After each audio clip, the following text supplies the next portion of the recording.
찾는 주님의 사랑과 거룩한 보혈의 공로를 우리 다 찬양을 합시다. 주님을 만나볼 때까지 예수는 우리를 깨끗게 하시는 주시니 그의 피 우리를 눈보다 더 희게 하셨네. 베들레헴 유아 학사라는 주제로 정해봤어요. 모든 사람은 자신의 미래와 미지의 세계 상황에 대해 불안해해요.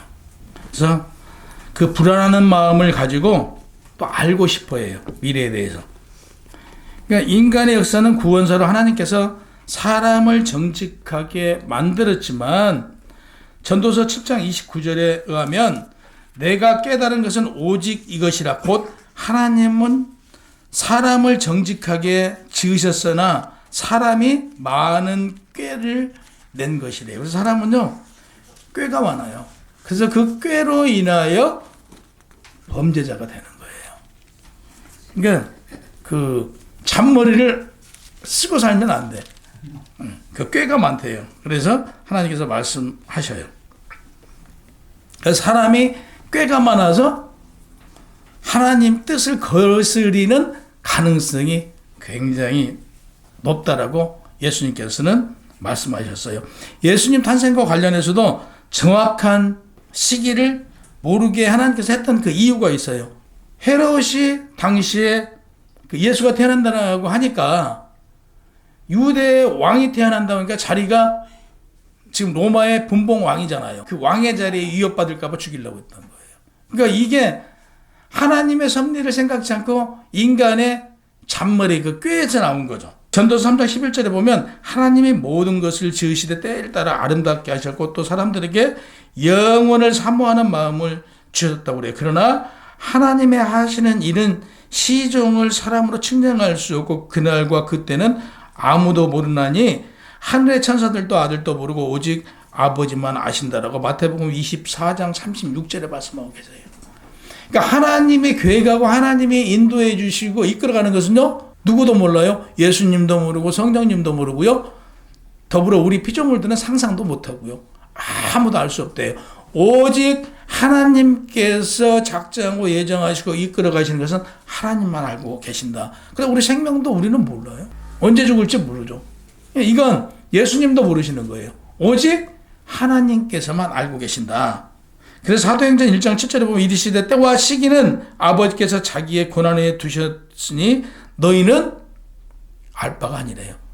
그러니까 하나님의 때와 시기 하나님께서 진행하시는 것은 너희가 알려고 들지도 말래요. 너희는 알 바가 아니래요.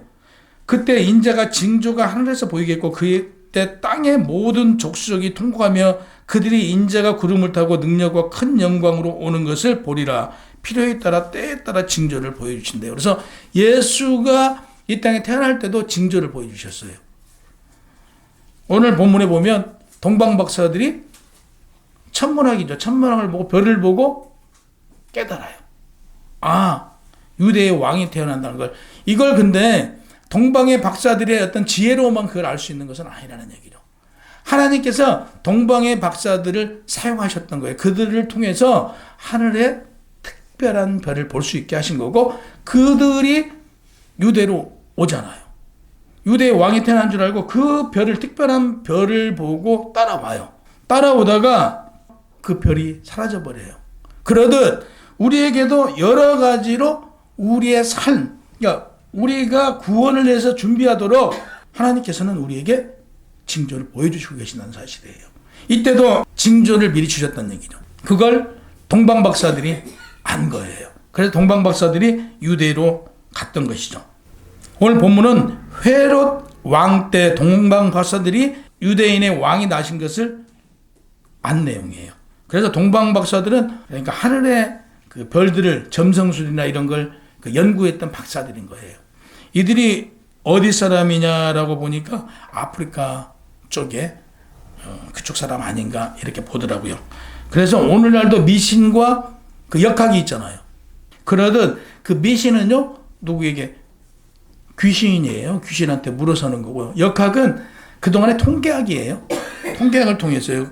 이와 마찬가지로 역학과 점성술은 달라요. 그러니까 통계학을 통해서 연구를 해서 알아가고 있는 것을 우리가 역학과 점성술이라고 하죠. 그러니까 마태복음 2장 1절에서 8절에 보면 예수께서 베들레헴에서 나셨어요. 동방의 박사들은 특별한 별을 보고 유대인의 왕이 난 것을 알았고 경배드리고자 특별한 별을 따라 지금 옵니다. 오다가 그들이 생각이 들어요. 그러니까 별을 보았으면 별이 인도해 준 대로만 따라가야 되는데 가다가 그들의 생각이 들어가요. 어떤 생각이? 당연히 유대의 왕이니까 어디에서 났을 거라 생각해요? 유대의 왕궁에서 났을 거라는 그 동방 박사들이 생각이 들어가요. 그 순간 그 별은 보이지 않았어요. 그래서 어디 가서 예수가 나셨다고 그래요? 유대의 왕궁에 가서, 헤롯이 있는 왕궁에 가서 우리는 아기가 태어났는데 이 왕께 경배드리고자 왔다라고 해요. 헤롯 왕이 동방 박사들한테 잔치를 이렇게 베풀어 줍니다. 맛있는 걸 상을 차려주고 아기 예수를 어떤 것을 보고 알았느냐라고 얘기하니까 다 얘기를 해줬을 거 아니에요. 특별한 별을 보고 알았다. 그래서 우리는 그 별을 보고 지금 여기까지 왔다. 근데 그 아기 예수께 경배드리려고 그러니까 헤롯 왕이 나도 그러면 그 왕께 경배드릴 수 있도록 나한테 아이를 찾거든요. 가르쳐달라고 그래요. 동방 박사는요 그대로 속아요. 속고 자기들 생각이 잘못된 건 아닌 거죠. 왕궁에 가서 보니까 그 아기 예수가 난 걸 모른 거잖아요. 그래서 밖에 나와서 그들이 아마 이제 여기는 그 저의 생각인데요. 회개를 했을 것 같아요. 자기들 깨달은 거죠. 아, 왕궁에 지금 아이가 안 났잖아요. 깨달고 밖에 나와서 하늘을 우러러 보니 특별한 별이 다시 보여요. 근데 그 순간적으로 동방 박사들의 순간적인 자기 생각이 들어감으로 아이들이 죽임을 당해요. 베들레헴 인구가 그때 당시 한 1000명 정도 됐대요. 근데 그 아기 예수가 나는 기점으로 2세 미만 아이들이 한 20명 정도 된대요. 이 아이들이 다 죽잖아요.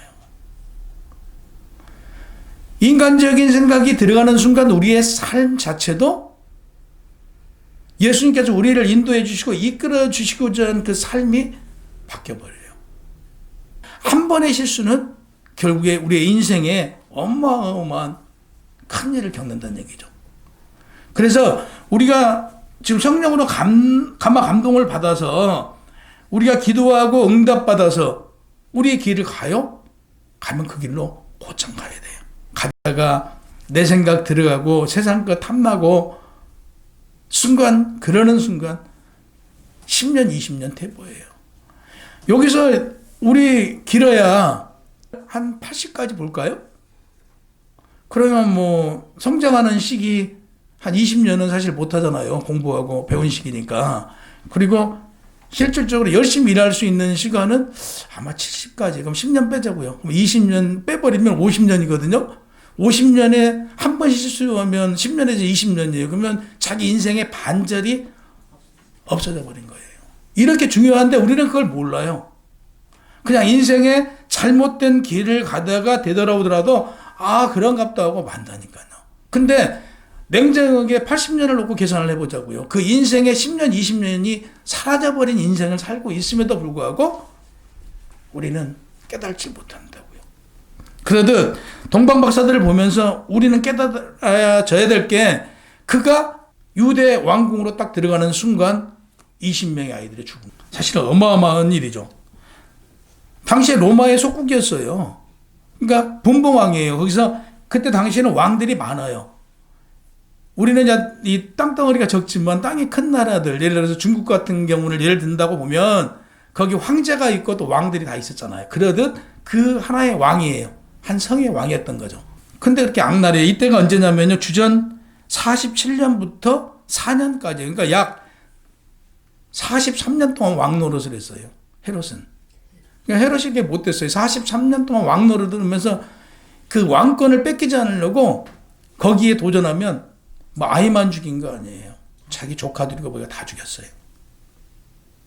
그 정도로 악랄한 그 왕권에 대해서 오늘날 보세요. 대통령 되려고 그 별짓을 다 하듯이 똑같아요. 이때도 왕을 뺏기지 않으려고 수단과 방법을 가리지 않고 자기한테 조금만 대들면 다 싹을 잘랐죠. 그럼 아기 예수가 그냥 태어났냐면 여러분도 잘 알다시피 구약에 아기 예수가 태어난다는 게 예언되어 있잖아요.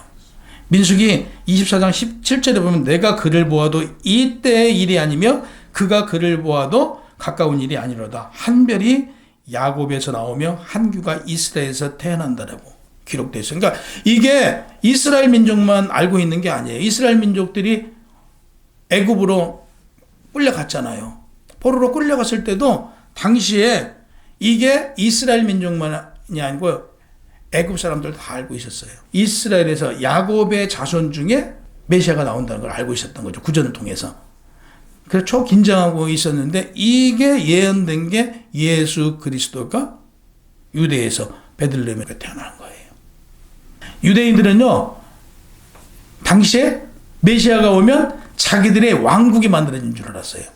자기들의 왕국이. 그래서 세계를 지배하고 있죠. 세계를 하나님께서 지배하잖아요. 천주교든 우리 기독교든 간에 다 하나님의 자손들이잖아요. 지배하고 있는 건 사실이지만 당시에 이들은요, 무엇으로? 무력으로 지배할 줄 알았어요. 이렇게 예수의 십자가 죽음으로 지배하는 게 아니고 힘으로 로마처럼, 당시 로마가 많은 나라를 거느렸던 것처럼 힘으로 온 세계를 평정할 걸로 그들은 알았던 거죠. 그러니까 동방박사도 그냥 그들이 특별한 별을 볼 수 있는 건 아니었다. 성령으로 충만함을 받아 하나님께서는 동방박사들도 하나님의 도구로 사용하신 거예요. 대부분 우리가 그래요. 좋은 일은 하나님과 관계가 됐고 나쁜 일은 하나님하고는 관계가 없는 것처럼 얘기한다라고 그러는데, 그러면 20명의 그 아이가 죽은 거에 대해서는 실질적으로 하나님께서는 거기까지 개입하지 않았어요. 그래서 우리가 늘 하는 얘기가 그 얘기잖아요. 하나님의 고난이라는 게 있잖아요. 그러니까 우리가 하나님의 고난까지는 침범하지 말자라고 그러잖아요. 그래서 정죄하고 판단하지 말자. 그건 누구의 몫이니까 하나님께서 하시니까 우리는 이 땅에 보내신 목적이 사랑이란 말이에요. 서로 사랑하고 하나님 보시기에 합한 삶을 살아가는 게 우리의 일이라고 그렇죠. 동방박사들이 개인적인 생각, 자기 판단에 의해서 결국에는 큰 일이 벌어졌잖아요. 그래서 성도들은 잠깐도 영적으로 졸거나 자면 안 돼요. 동방박사 꼴 나는 거예요. 우리는 모든 거, 그러니까 적은 일 내가 가고 있는 길에도 항시 하나님께 여쭙고 하나님과 계속 교제하는 거예요. 늘 뭐 그렇게 하고 계시죠. 우리 장로님도 아마 그렇게 하실 거고, 늘 모든 일에 우리 김 지사님 계속 여쭤보고 가죠. 계속 기도하면서 하나님 이게 뭡니까? 이게 지금 제가 가야 될 길입니까? 라고 안 묻고 가세요? 다? 묻고 가세요? 안 묻고 가세요? 안 묻고 가시는 것 같은데 아무래도 지금 웃으신 게 안 묻고 가세요. 묻고 가셔야 된다니까요. 늘 가면서 하나님 이 길이 제 길입니까? 하고 늘. 그리고 우리 마음속에는 간구함이 계속 있어야 돼요. 그게 없으면 이루어지지 않아요. 내가 어느 때 되면 나는 이 길을 가야겠다라고 내가 계속 하나님께 늘 매일 얘기하잖아요. 전 이 길을 가렵니다. 이 길을 가야 됩니다고 선포하는 거잖아요. 선포하면 그 길은 열어주시고 인도해 주신다니까요. 그래서 우리가 늘 간구해야 돼요. 하나님께 저 이 길 가랍니다. 전 이때 되면 이 길 가랍니다. 근데 이게 잘 안 돼요. 그리고 사람은 떠나야 될 때 떠나야 돼요. 그래서 이제 목사들한테 그런 거예요. 목사들한테 세계를 준비하라고 그러는데, 하나는 교회에서 떠날 준비. 교회 분쟁이 나면 두말 없이 떠나야 돼요. 목사는. 교회를 나눠서는 안 되고 분쟁이 나면 떠나는 거고, 두 번째 죽을 준비가 되어 있어야 돼요. 언제든지 목사들은 순교할 자세가 되어 있어야 목사예요. 그 목숨을 아깝게 생각하고 하나님 위해서 못 버릴 자신이 있으면, 못 버릴 것 같으면 목사하면 안 돼요. 언제든 이 목숨 던질 각오가 되어 있어야 목사인 거죠. 세 번째, 설교 준비. 그러니까 떠날 때 떠날 줄 알아야 되는 거죠. 목사는. 그 떠날 때 떠나지 않고 그 자리에 보존하려고 하면 결국에는 분쟁이 생긴다는 얘기죠. 9절에 10절에 보면 동방 박사들이 왕의 말을 듣고 나와 하늘 보니 별을 본 거예요. 9절 10절 이렇게 말씀을 11절에 보면 아이가 태어난 집에 가서 동방박사들이 그 아기 예수께 경배를 해요. 마리아한테 경배한 거 아니에요. 아기 예수께만 경배하는데 이때 뭘 가져갔어요? 황금과 유황과 모략을 가져갔어요. 이것은 무엇을 나타내냐면요. 황금은 왕에게 바치는 거예요. 모략은 신성이에요. 신성. 그래서 예배 드리면서 그 구약에는 향을 피워요. 우리 그 향이 있어요. 그 향수예요. 그게. 근데 그 향수를 만드는 법이 달라요. 하나님께서 이렇게 만들으라고 향수를 만들으라고 그랬어요. 그 향수를 만들어서 우리가 그 향을 맡으면 마음이 평안하고 경건해진대요. 그런 향을 만들었던 거예요. 다음 모략을 줬잖아요. 모략은 죽음이에요. 죽은 시체들에게 그 모략을 발랐어요. 우리는 이렇게 알코올로 닦아서 그러는데 당시에 이쪽 유대 민족들은요 지금도 그래요. 모략을 이렇게 발라요 시체에다. 그래서 성경에 보면 예수님께서 그 십자가에 죽었을 때 그 모략을 갖다 발라요. 예, 이러듯 그래서 죽음을 나타내요. 그러니까 예수님은 왕, 선지자, 제사장, 삼직이에요. 그래서 여기 보면 황금과 유황과 모략 이게 지금 그걸 나타낸 거예요. 그래서 동방박사들이 이걸 가져간 이유가 뭐냐면 가서 드리잖아요. 드리면서 예수님께 당신은 만왕의 왕이시오. 그리고 당신은 선지자시오. 그리고 마지막에 당신은 제사장님이십니다. 드리는 거예요.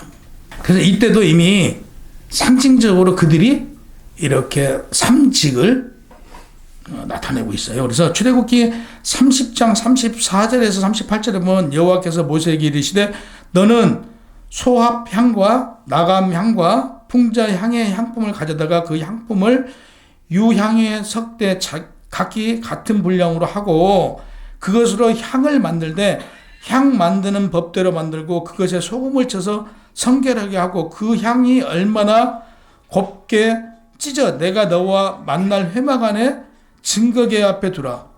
이 향은 너에게 지극히 거룩한 것이니라 라고 기록되어 있어요. 그래서 내가 여호와를 위하여 만든 향은 거룩한 것이니 너희를 위하여서는 그 방법대로 만들지 말라. 냄새를 맡으려고 이 같은 것을 만드는 모든 자는 그 백성 중에서 끊어지리라 그랬어요. 그 향을 만들면 결국에 그 백성 중에서 끊어진다라고 성경은 얘기를 해요. 그래서 이때 당시 그 유향은 그 선지자 또 이 부분을 지금 당시에 예배 드리면서 이렇게 그 앞에다가 이렇게 그 향을 맡게 했어요. 이것과 같은 뜻을 지니고 있습니다. 12절에 보면 동방의 박사들은 꿈에 하나님의 천사가 나타나 말씀하시기를 헤롯에게로 돌아가지 말라고 그래요. 그 하나님께서는 징조를 보여주시는데 징조를 보여주는 방법들이 다양해요.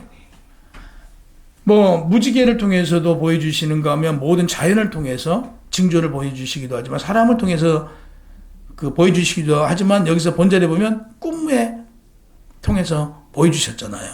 꿈에 사자가 나타나 주의 사자가 나타나 이 얘기를 합니다. 아이와 아이의 어머니를 데리고 이곳을 떠나라고 그래요. 그런가 하면 동방 박사들에게도 누가 나타나요? 꿈에 주의 사자가 나타나 말합니다. 돌아가지 마라. 헤롯이 아이를 죽이려고 하니까 돌아가지 말아요. 여기서 꿈으로 가르쳐 주신 거잖아요. 그래서 하나님께서는 다양한 방법으로 미리 보여주셔요.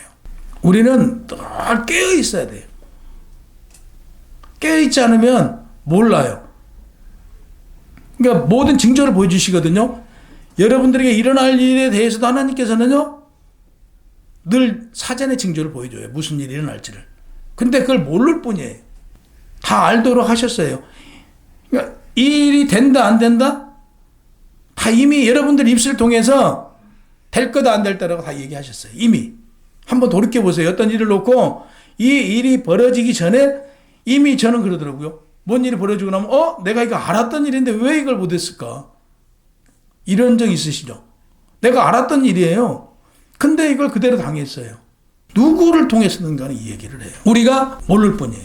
동방의 박사들이 그 길로 돌아가지 않잖아요. 다른 길로 그들이 왔던 곳으로 돌아가요. 그러니까 이 꿈을 통해서 이 얘기를 해준 거죠. 그게 뭐 예를 들어서 꿈에 얘기를 해줘도 그냥 지나쳐 버리면 모르겠죠. 근데 이들이 깨어 있었기 때문에 알 수 있는 거예요. 영적으로 깨어 있었기 때문에. 그래서 우리는 영적으로 깨어 있어야 돼요. 그래서 알고 돌아가요. 그러니까 헤롯이 이제 알아요. 내가 이 동방 박사들한테 속은 줄 알아요.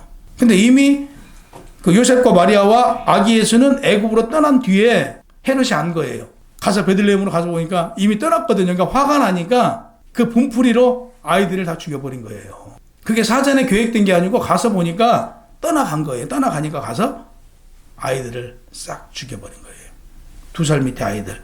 예수가 태어날 그 시점으로 해서 2살 밑에 아이들을 다 죽여요. 그래서 마태복음 2장 19절에서 21절 보면 헤롯이 죽은 후에 주의 사자가 애굽으로 요셉에게 현명하여 이르되 일어나 아기와 그의 어머니를 데리고 이스라엘 땅으로 가라. 아기의 목숨을 찾던 자가 죽었느니라. 그래서 애굽에서 돌아와요. 근데 당시에 요셉이 애굽으로 갔을 때는 이미 디아스포라, 당시에 그 돌아오지 않는, 이스라엘로 돌아오지 않는 사람들이 애굽에서 정착해서 살고 있었던 것이죠. 그래서 애굽에서 정착하고 살고 있는 거기에서, 그러니까 요셉이 직업이 목수잖아요. 그러니까 거기 가서도 목수 일을 하면서 생계를 이어갔던 것이죠. 애굽으로 간 요셉은 BC 2세기인 169년경에 대제사장이 오나스 3세가 애굽 북부 나일강 하류 지역에 헤리오폴리스에 큰 회당을 지었어요. 그래서 거기에서 그 디아스포라들, 그러니까 이스라엘로 돌아가지 않는 남은 자들이 거기서 모여서 예배도 드리고 이렇게 같이 있었던 거죠. 그래서 요셉도 거기에서 합류해서 같이 생활하는 바람에 외롭게 힘든 시기는 아니었다. 애굽에 가 있을 때도. 그래서 여기에서 생활하고 있는데 꿈에 다시 나타나서 헤롯이 죽었다. 여기서 지금 정착해서 자리를 잡았는데 다시 또 돌아가래요. 이스라엘로. 왜 이스라엘로 돌아가라고 했을까? 하나님께서는 계획하신 그 계획대로 이루시기 위함이에요. 예수님께서 어디서 죽으셔야 돼요? 애굽에서 죽는 게 아니잖아요. 이스라엘에서 죽어야 돼요. 태어난 곳에 가서 죽어야 돼요. 그래서 다시 이스라엘로 보내요. 그리고 예수님께서 그곳에서 성장하시고 그곳에서 십자가에 못 박혀 죽으세요.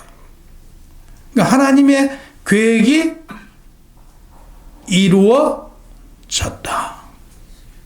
그래서 하나님의 계획은요 1.1획도 차이가 없어요. 그러니까 여러분들을 통해서 하나님께서 계획하신 일 1.1획의 오차도 없이 이루어진다. 그러니까 늘 우리는 깨어서 있어야 돼요. 보면 호세아 11장 1절에 보면 이스라엘이 어렸을 때 내가 사랑하는 내 아들을 애굽으로 불러냈거늘. 그러니까 이와 같은 사건이 향후에도 있을 걸로 예상하고 호세아 11장 1절 말씀을 기록했어요. 내 아들을 애굽에서 불러냈거늘 이렇게 기록되어 있잖아요. 이게 그 아들이 이스라엘 민족을 나타내요. 그러나 마태는 오늘 본문에 보면 내 아들을 라고 기록되어 있어요. 내 아들을 불러냈다는 건데 이 내용이 뭐냐? 내 아들은 예수로 봤던 거예요.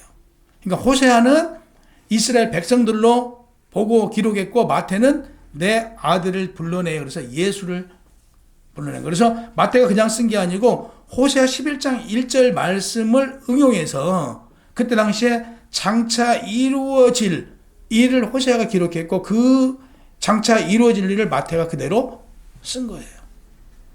그래서 관계성이 있다. 그러니까 두 번째 애굽에서 구원해내신 일은요, 예수께서 영적 이스라엘 멸망의 올무에서 구원하실 것을 예표한 거예요. 애굽의 종살이로 갔던 그들을 구원해낼 것이다. 하나님께서 그들을 가만두지 않고 구원해낼 것이라는 것을 예표해서 썼던 내용이다. 오늘 17절과 18절에 보면 이에 선지자 예레미야를 통해서 말씀하신 바 예레미야 31장 15절 말씀이에요. 라마에서 슬퍼하며 크게 통곡하는 소리가 들리니 라헬이 그 자식을 위하여 통곡하는 것이라. 그가 자식이 없으므로 위로받기를 거절하였더라고 그래요. 그러니까 이게 무슨 말이냐면 헤롯이 아이들 다 죽였잖아요. 그럼 라헬이 이스라엘의 어머니라고 칭해요. 그 정도 믿음의 어머니예요. 그가 아이가 없으므로 통곡하잖아요. 근데 이스라엘 자손들이 애굽으로 끌려가요. 이걸 보고 라헬이 통곡을 했어요. 통곡을 했던 그 내용을 두고 아이들이 지금 20명의 부모들이 아이가 죽었잖아요. 살해당했잖아요. 헤롯에 의해서. 그 헤롯에 의해서 죽임당한 어머니들의 그 고통이 그 라헬이 이스라엘 민족이 끌려가서 애굽으로 끌려가는 것도 비유해서 지금 써놓은 내용이에요. 그래서 성경 그냥 쓰여진 게 아니고 지금 이 내용도 비유적으로 예레미야의 말씀을 통해서 예레미야 31장 15절 말씀 그 말씀을 인용한 구절이라는 얘기예요. 그래서 구약과 성경은 말씀이 다 짝이 있어요. 그냥 자의로 말씀하시지 않아서 하나님께서 이미 진행하시는 일을 예수께서는 완성하시는 것이죠. 그래서 이미 구약의 방금 이 구절도 호세아 11장 1절에서 호세아가 기록한 내용을 이어서 마태가 응용해서 써놓은 거예요. 그러니까 북이스라엘 백성들이 끌려가는 것을 포로로 끌려가는 이걸 보고 라헬이 너무 고통스러웠던 거죠. 내 후손들이 끌려가잖아요. 애굽으로 종으로 끌려가니까 그걸 두고 통곡을 하고 울었던 것을 이와 같이 당시에 베들레헴 아기들이 죽음을 당한 그 어머니들의 그 고통, 그 아픔이 이와 같다. 이거보다 더하면 더하지 못하지는 않는다라는 걸 본절에서 말해요.